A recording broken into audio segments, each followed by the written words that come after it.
দীপা আর সূর্য divorce paper ready করলো চারু। কি করবে সূর্য সেখানে?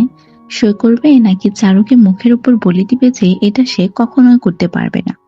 চলে এলাম তোমাদের মাঝে অনুরাগের ছ ধারাবাহিকের আরো একটি আপডেট ভিডিও নিয়ে।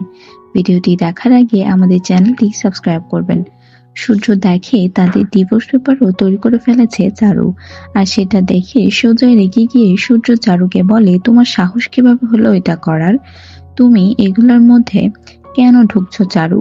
তখনই চারু কান্না করতে করতে বলে, আমি ঢুকবো না এসএস? কি বলছো এগুলা?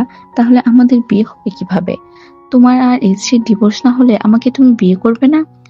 চারু আরো বলে যে আমার মা বাবা কেউ নেই, সবাই মারা গিয়েছে, তুমি ছাড়া আমার জীবনে আর কেউ নেই। কিভাবে তুমি এটা বলছো?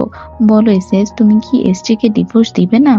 তারপরে সূর্য চুপ হয়ে যায় আর ভাবতে থাকে আমি কি করব। সূর্য দীপাকে ছাড়া আর কাউকে ভালোবাসতে পারবে না। কিভাবে কি করবে এখন সূর্য?